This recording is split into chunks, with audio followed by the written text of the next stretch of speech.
ఉమ్మడి ఆదిలాబాద్ జిల్లాలో మహాశివరాత్రి వేడుకలు అంగరంగ వైభవంగా జరుగుతున్నాయి. తమ ఆరాధ్య దైవమైన పరమశివుని దర్శించుకోవడానికి ఉదయం నుంచి భక్తులు శివాలయాలకు బారుతీరారు. దీంతో శివనామ స్మరణతో శైవ క్షేత్రాలు మారుమ్రోగుతున్నాయి. నిర్మల్ జిల్లా బిలాల్పూర్ మండలం కదిలి పరమేశ్వర ఆలయం నుంచి ఇదే అంశానికి సంబంధించిన మరింత సమాచారాన్ని ఆదిలాబాద్ నుంచి మా ప్రతినిధి శ్రీనివాస్ అందిస్తారు. బిలాల్పూర్ మండలం కదిలి పాపహరేశ్వర ఆలయంలో మనం ఉన్నాము. ఈ కదిలి పాపహరేశ్వరానికి ఎంతో ఘనమైన చరిత్ర ఉంది.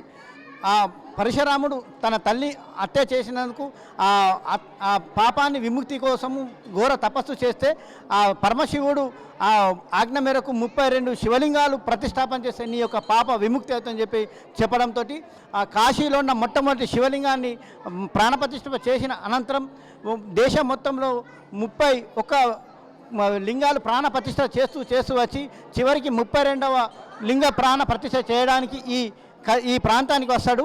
ఈ శైవక్షేత్ర ప్రాంతంలో ఈ లోతైన 2 గుట్టల మధ్యాహ్న పర్వతంలో ఉన్న ఇక్కడ లింగానికి ప్రాణ ప్రతిష్ఠ చేసిన అనంతరం తన పాప విముక్తి విముక్తి గావించబడ్డాడు. కాబట్టి అతను ఆ పాప విముక్తి చేత అతను నృత్యం చేశాడు. ఆ నృత్యాన్ని చూసి ఆ శివయ్య లింగంలో ఉండి అతను కదలడంతో కదిలే అని తన పాప విముక్తి చేసి పరశురాముడికి పాప విముక్తి చేయబడింది. కాబట్టి పాప హరేశ ఆలయం అని చెప్పేసి ఇక్కడ అంటారు.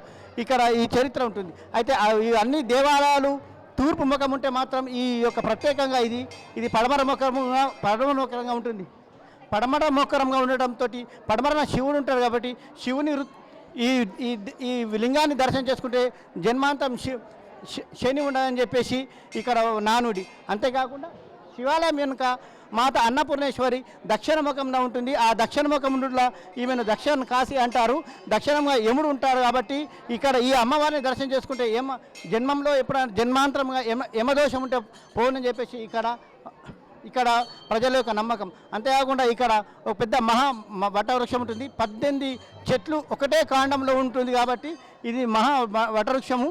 ఈ వృక్షాన్ని కింద తొర్రల నుంచి బయటకు వెళ్తే మనకు ఉన్న కష్టాలు మళ్ళీ వాళ్ళ పైన ఉన్న శరీరం పైన ఉన్న ఏదైనా పీడ దోష దుష్ట శక్తులు ఉంటే తొలుగుతాయని చెప్పేసి ఇక్కడ ప్రజల యొక్క నమ్మకం. ఇక్కడ ఈ శివరాత్రి పర్వదినాన వేకోమజాము నుంచి కొన్ని వేల మంది వస్తారు. నిర్మల్ జిల్లాలే కాకుండా ఆదిలాబాద్ జిల్లా పక్కనే ఉన్న మహారాష్ట్ర నుంచి కూడా లక్షల మంది ఇక్కడ దైవ దర్శనం కోసం వస్తారు. ఎందుకంటే ఇక్కడ వచ్చే ఈ పాపహరేశ్వర ఆలయాన్ని దర్శించుకుంటే జన్మాంతం ఉన్న పాపాలన్నీ తొలగునని చెప్పేసి ఇక్కడ ప్రజల నానుడి, ప్రజల యొక్క నమ్మకం. కాబట్టి ఇక్కడ తెలంగాణ రాష్ట్రం కూడా ఇతర రాష్ట్రాల నుంచి కూడా వస్తుంటారు. ఏది ఏమైనా కానీ ఈ దర్శనం చేసుకుంటే అందరూ భక్తులు పునీకులు అవుతున్నారని చెప్పేసి మనం చెప్పవచ్చు.